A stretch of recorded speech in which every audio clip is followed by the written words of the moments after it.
Si pronto? Ah, hello. Yes, of course. And how would you like that your new instrument will sound? Okay. Okay. Now I just will consider everything and then I will write you an email and I will tell you what I'm thinking what might be the best choice for you to satisfy your ideas. Okay. Thanks for calling. Okay. Bye-bye. Bye-bye. You want to know what model is best choice for your sound idea, your dream instrument? Stay tuned and I tell you exactly how I face this issue. Hello. This is Edgar from Cremona, Italy, and I'm building great sounding instruments together with my friends here in our workshop, and we're happy to meet you when you come to Cremona. Today we start a new series of videos which at least every month there comes one of these videos. It's how I build a violin. It's not an instruction how to build. It's a little bit, well, if there's the start and then the way how to build an instrument, it's more the side facts about building the instrument. So it all matches very well. If you're a musician who does not want to build his own instrument, it's very interesting to know all these things. Said that, I just got the phone call of somebody who wanted to confirm that they want an instrument and they want it in a specific way. And as a violin maker, it's not only just taking now one of these molds and then slapping on the wood and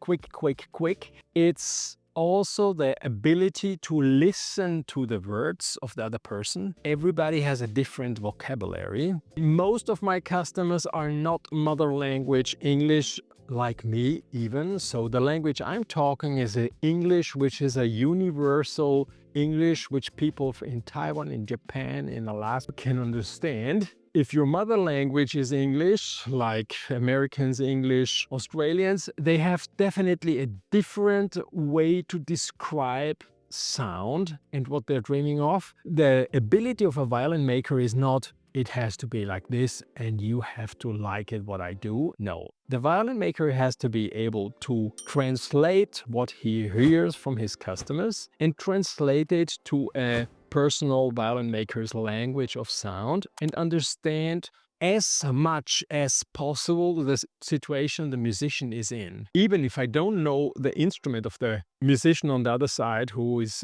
trying to explain me what their desire to commission or to order, you have to make up your own picture of what kind of sound they have at the moment. If the musician from one extreme jumps into another extreme, very likely they will, in the first moment, they will love it because finally it's like this. It's like driving a slow car, old slow car, and then you get a new sports car, and in the very first moment you will love it, and on the long run you will complain about the hard suspension and that it is not comfortable. So you tend from one extreme to another one. So we have to a little bit slow down, and on the other side there must be something of what they were dreaming of, which is completing the picture of the new instrument in order that they will love it on the long run much more than expected. And this is actually how I face my choice of the model, the way how I build it, and also the way how I adjust the sound. So it's very normal that after 1-2 years people they say that the instrument is not anymore enough and they're considering and changing and they would love to see what I have here on ready-made instruments. Maybe they find an option to change, to grade up or whatever. And sometimes, most of the times actually, if they're open-minded, I can just adjust the sound of their instrument which they purchased already in order to make them happy on the long run. So now, in this specific case, she told us that she wants equilibrated, beautiful, and good projecting sound. So that's definitely, from my point of view, Stradivari. Now, before I go on a Stradivari, I have to tell my musician I'm thinking of a Stradivari. Because it could be that the musician doesn't know anything about violin says, yeah, but I love so much Guarneri, let's say, just from one extreme to another. So then you have to match these two pictures, the Stradivari description sound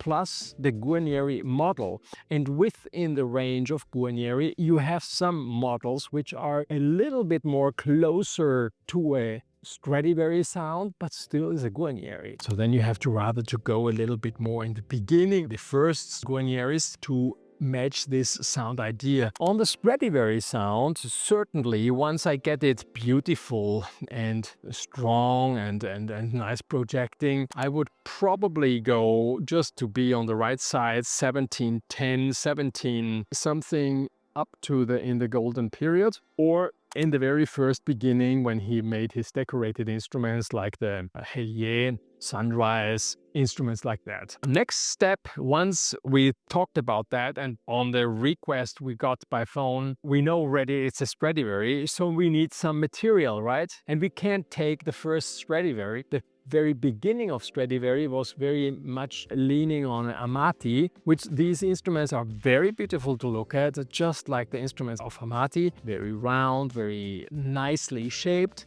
but they have a too beautiful sound and have a little bit less this projection and this focus in the sound, which on the other side I could detect in the words of my musician which called up. If she just would have said equilibrated and beautiful, then I would rather go in the 1680 or something period of Stradivari. In that case, I think it's better we go on a later one. And let's look at all the books and maybe we will find the right choice, which could be interesting. These here are now just a few books. Here I have my books from Guarneri, just a little bit, so you have a show of things of going on. Here we have a book from Domenico Montagnana, also interesting because not very much considered about it, but could be within these people of Stradivari sound dreaming customers, an instrument which could be interesting, especially on the viola and on the cello. Of course, this is for what it is actually most famous. And then here I have my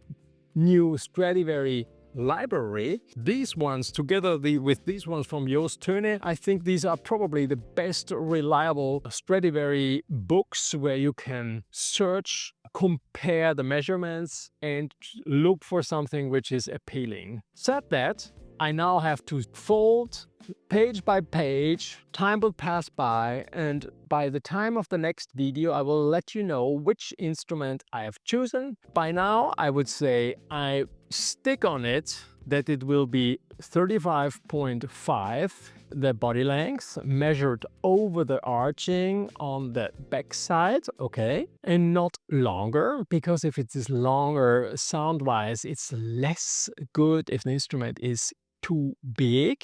Indeed, myself, I have a lot of medals which are even longer, but this time I want to stick on it just for you, and I like it 35.5. This is what I would love to do right now at the moment, and so we're going to choose it. Give me some time. I have to study now in all these books, and next time I show you how we continue to build these instruments from the pictures from the book to the mold which we are going to create in order that we can bend the ribs. Hope to see you soon. Subscribe for this series, push the ring button and tell your friends. Ciao, ciao, bye bye.